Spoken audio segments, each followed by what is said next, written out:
Hello everyone, welcome back to the Don't Kale My Vibe gardening channel. In today's video, all I ask is that you look at my plants because I've been working so hard in the backyard. The last frost date is on Saturday, so plants should be going in the ground this weekend, which I will be filming for you guys, but I have a lot of things already going. I'm going to be behind the camera for most of this video, so that way I don't have to do a voiceover and try to get myself in the frame and everything. I'm the only person shooting this, so hopefully you guys enjoy and just look at my plants. Okay, let's get started with the greenhouse, which I just emptied out because it's going to be 78 degrees today, so everything doesn't need to be locked up in their hot box. But first, the most exciting thing, I have 28 strawberry plants that you guys saw me plant in another video, and they are actually making strawberries, which I am so excited about because I've actually been hand pollinating these with a paintbrush, which is very easy to do. All you have to do is tickle the little pollen beads here towards the center, and I've been doing that because in the greenhouse insects can't really get to the flowers, and so it wouldn't be able to pollinate itself. But strawberry plants do have male and female parts in the same flower, so you can easily pollinate yourself. And I do have a bunch of little green strawberries coming up. You can see another one right here, and I'm just so excited that this is actually producing fruit for us already. In a few grow bags, I have planted my tomatoes that I started about 6 or 8 weeks out. I think it was 6 weeks out from the frost date. They're doing okay. They definitely would prefer to be in the ground because they've gotten so big already, but I added the grow bags just last week and they seem to be doing a little bit better. I thought in the smaller pots they looked like they were getting root rot. I have a good example here.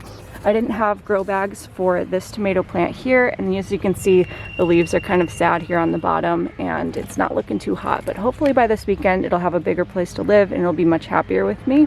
I have another tomato plant in the grow bag here. I did actually buy a couple things this last week, some things that I hadn't started seeds for.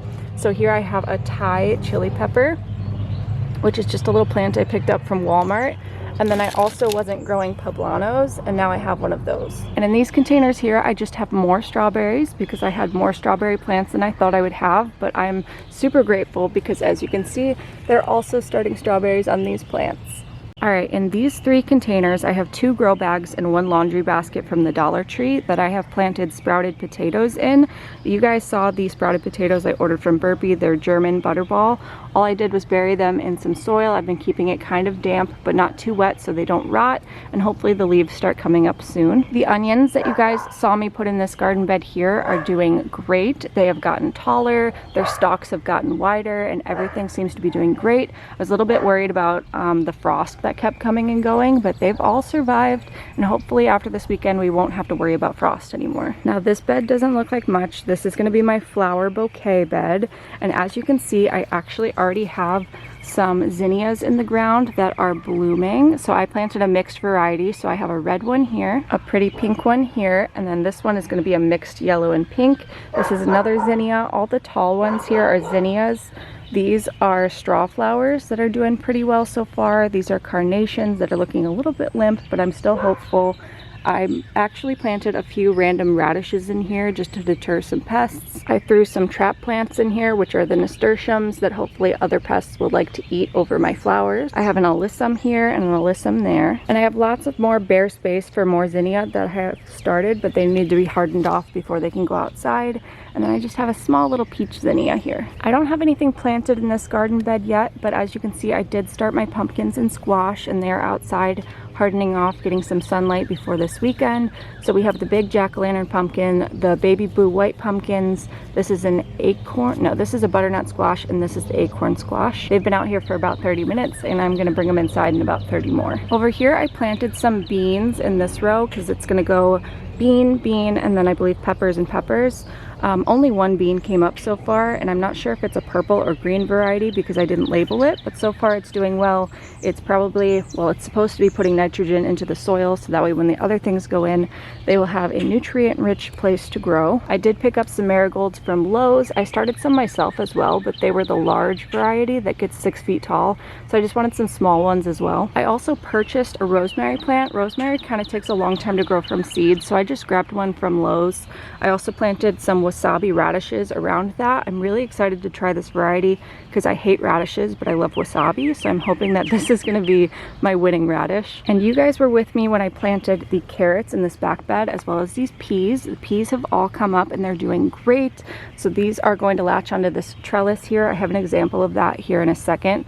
But here's the rows of carrots. I've thinned them out a little bit. Carrots grow about an inch apart to give you a nice large carrot, but they can grow a lot in a small space. So I might actually put more in, but this is where my tomato plant is going to go.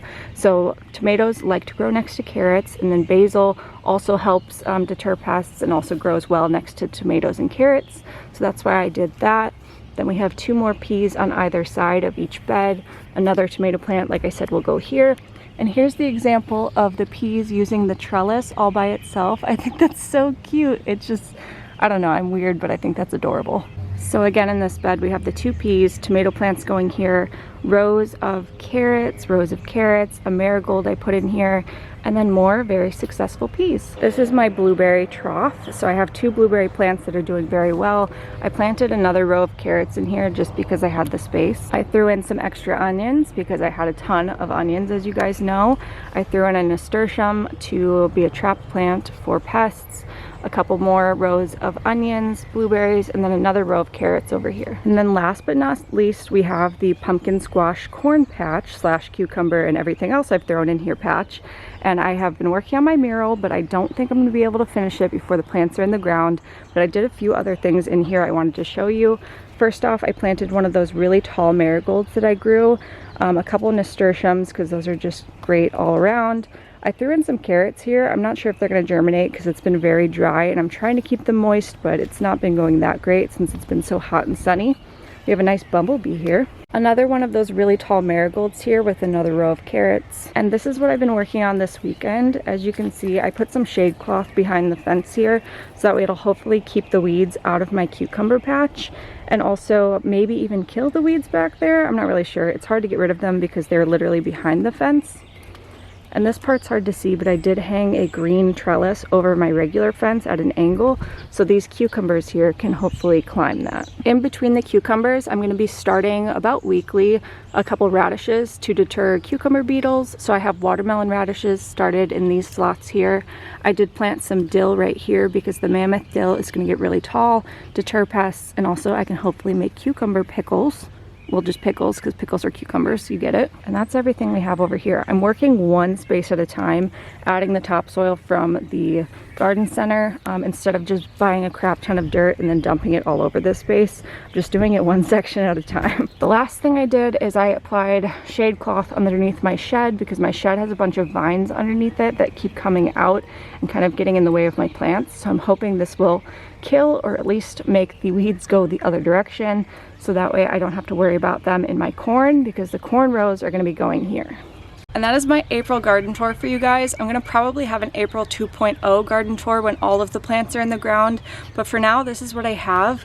I know that I promised you guys a seed starting video, but I have to be honest, my seed starting was kind of a disaster this year. I probably restarted about 3 times. I'm still not sure if I'm going to have to buy plant starts for some of the things that I started, because my eggplants were pretty much immediately stunted at about an inch of growth. I don't know what I did wrong, so I can't do like an informational video on it. I felt like I did everything right, bottom watered, didn't let them get too dry, didn't keep them too wet, and I don't know, I up potted them when they got true leaves, and I've been keeping them under the grow lights, and I just don't know where I went wrong.